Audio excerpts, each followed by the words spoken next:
অনেকে ভাবে এটা ইউরোপ গেলে টাকা, কিন্তু ইউরোপ কষ্ট করতে হইব, প্রচুর কষ্ট করতে হইব। অবৈধ লোকের এরা চান্স কম দেয়। 100 জন 50 জন দাঁড়া করায়, নেয় 5 জন।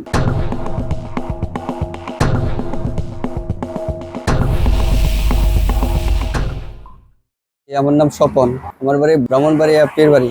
কিভাবে আসলেন এই রোমে? জি, আমি প্রথমে আইছি বাংলাদেশ থেকে ক্রোয়েশিয়া হয়ে। ক্রোয়েশিয়া কিভাবে আসলেন? ক্রোয়েশিয়া আমি ডাইরেক্ট ফ্লাইটে আসছি। তারপরে ক্রোয়েশিয়া থেকে আমি বাইপথে ইতালি আসছি। আচ্ছা, কতদিন লাগছে রোমে আসতে? ক্রোয়েশিয়া থেকে রোমে, আমি ক্রোয়েশিয়া প্রায় 1.5 মাস আছিলাম। তারপরে ইতালি রোম শহরে আইছি।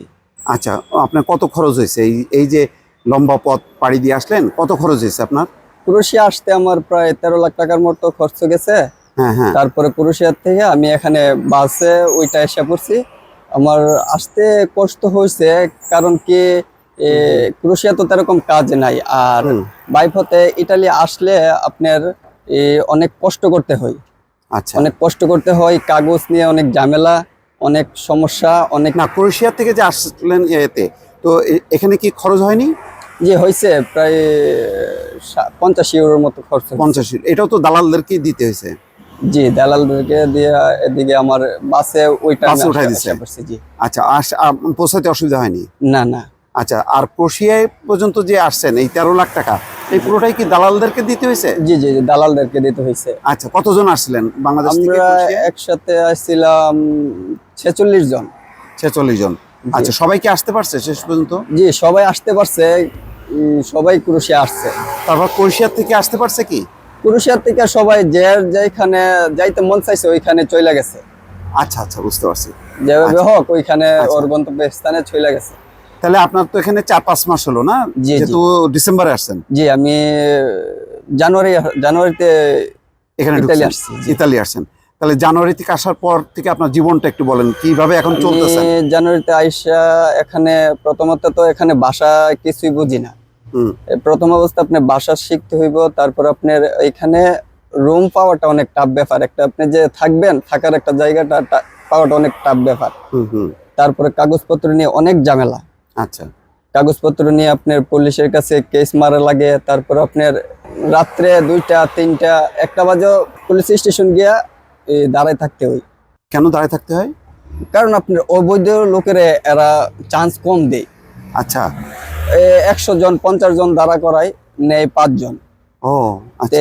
সিরিয়ালে আপনার যারা 5 জন আছে ওরাই আপনার যাইতে পারে। কেউ কেউ 1 দিন 2 দিন 3 দিনও বাইরে ঘুমাইতেছে। আচ্ছা, ওই সিরিয়াল পাওয়ার জন্য অনেক কষ্ট হয়। আপনার দালাল ধরা লাগে, উকিল ধরা লাগে। আপনার কতদিন লাগলো এই সিরিয়াল পাইতে? আমি 5 দিন গেছি। তারপরে আমি একদিন রাত্রে 3টা বাজে গেছি পরে ওইখানে দাঁড়াইছি। পরে তারপরে আমার সিরিয়াল আইছে। আচ্ছা, সিরিয়াল আইছে পরে তারপর আমি দিলাম। আমার প্রায় 2 লাখ টাকার উপরে খরচ গেছে। আপনার যে উকিল ধরে আমি কেস মারতে 2 লাখ টাকা তো গেছে। আর আপনারা যারা অবৈধভাবে বা কোনো কান্ট্রি হয়ে অবৈধভাবে বাইপথে আসতে চান, তারা আসবেন না। কারণ কি, বাইপথে আসলে কাগজ নিয়ে অনেক ঝামেলা হয়, বরং আপনাকে অনেক কষ্ট করতে হইব। আর আপনাকে পাঠাই দিব আরেকখানে। আচ্ছা, এখানে লাগবে না, আরেকখানে পাঠাই দিব। পাঠাই আপনার মানে মূলত কথা, আপনার ডাইরেক্টলি ভিসা পাইলে আপনি ইতালিতে আসবেন, নাইলে আসার কোনো দরকার নাই। বাইপথে আসতে গেলে অনেক সমস্যা, অনেক বেজা। তাহলে আপনার তো এখন তো অনেক কষ্ট হচ্ছে, তো এখন কি মনে হয় যে দেশে থাকাই কি ভালো ছিল নাকি না এখানে আসাতে খুশি? কোনটা? এখানে তো কষ্ট, তো প্রচুর কষ্ট করতে হয়েছে। মানে আইসা পড়ছি তো কিছু করার নাই। আচ্ছা, অনেক টাকা খরচ হয়েছে। আমি ইচ্ছা করলে তো চলে যেতে পারবো না। রাইট। এই টাকা কিভাবে ধার দেনা তো করতে হয়েছে না? ধার দেনা কইরে তো আসতে হয়েছে। কেউ তো আর 12-13 লাখ টাকা একসাথে নিয়ে রাখে না, বলে আমি খরচ করে আসা পড়ব। এই টাকাটা কিভাবে জোগাড় করছেন? এই টাকাটা আমার বোন জামাই দিছে, আত্মীয় স্বজন দিছে, আমারও কিছু আসিল।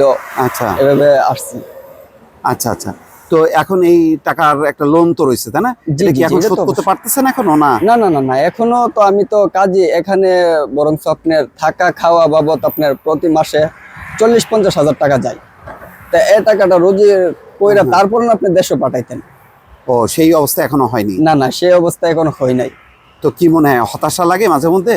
এটা তো অবশ্যই হতাশা লাগে, বা অনেক টেনশন হয় বা চিন্তা হয়। টাকাটা তো তুলতে হইব, বা অনেকে ঋণ করে আসে বা সুদি করে আসে, কিস্তি তুললে আসে, এগুলো তো দিতে হইব। না দিলে এটা তো প্রতি মাসে যেরকম একটা কিস্তি তুললে প্রতি মাসে আপনি কিস্তিটা দিতে হইব, কিস্তি না দিলে তো আপনার মাপ নাই, কিস্তি দিতে হইব। তো এরকম প্রথম আইসে আপনার থাকা খাওয়া 300-400 ইউরো প্রতি মাসে যায়। আচ্ছা, তো এইটা আপনি রুজি করা লাগবে, রুজি করে এটা চইলানে আপনি বাড়িতে দিতেন না। তাহলে আপনার কি মনে হয় এখন নতুন যারা আসবে তারা যাতে মানে অবৈধভাবে না আসে? না না, নতুন যারা আসে ওরা এগ্রিকালচার আছে বা আপনার ইয়ার ভিসা আছে, হ্যাঁ, হ্যাঁ। স্পন্সর, ওই এসব বিষয়ে আসলে হ্যাঁ। সবচেয়ে ভালো। বাইপথে আসলে আপনি অনেক কষ্ট করতে হয়। আচ্ছা, তাহলে আপনার তো যেমন বাংলাদেশ থেকে এসে ক্রোয়েশিয়া এসে 1.5 মাস থাকতে হয়েছে, তারপরে আপনার আসতেছে, তাই না? জি, জি, সেটাও জি। তো একটা লম্বা পথ পাড়ি দিতে জি হয়েছে, জি জি অনেক টাকাও খরচ হয়েছে, তাই না? জি। আচ্ছা, তাহলে এখন এই জীবন সংগ্রাম করে যাওয়া ছাড়া তো আর কোনো উপায় না নেই। না না, এটা করতে হইবই। ভাষা শিখতেছেন? জি, ভাষা তো শিয়া রাখবো, ভাষা না শিখলে তো এখানে চলা যাবে না, এটা তো আর বাংলাদেশ না। বা আমি হ্যাঁ। এই ভাষা না শিখলে চলতে পারবো। সবচেয়ে বড় কথাই আপনার ভাষা শিখতে হইব। ভাষা শিখলে আপনার এখানে কিছু একজনকে বলতে পারবেন, বল আমার পেটে খিদা লাগছে, আমি কিছু খামো, আমার দে। কারণ আপনি ভাষা যদি না জানেন তা আপনি কিভাবে বললেন ওরে? মেইনলি আপনার ভাষা শিখতে হইব। আপনারা যে এখানে আসবেন, ইতালি আসলে যে আপনার টাকা টাকা অনেকে ভাবে এটা ইউরোপ গেলে টাকা, কিন্তু ইউরোপ কষ্ট করতে হইব, প্রচুর কষ্ট করতে হইব। কষ্ট করলে আপনার টাকা, নাইলে টাকা কেউ আপনার দেবে না। হয়েছে না অনেক দিন এরকম খেয়ে না খেয়ে? হ্যাঁ, এটা তো অনেকের হইছে। আর না আপনার হয়েছে তো না? না, আমার স্বাভাবিকলি কষ্ট করতে হইছে, কিন্তু না খেয়ে থাকতে হইছে। অনেকের করতে হয়েছে। হ্যাঁ, অনেকের করতে হইছে এটা। অনেকের ক্রুশে আমার সাথে এক লোক আইছে, ও আপনার 3 দিন না 4-5 দিন না খাই আসিল, মানে শুধু ভাত খাইছে না, মানে বাইরের টুকটাক কিছু খাইছি, কলা টলা বা কলা রুটি এগুলা খাইছে।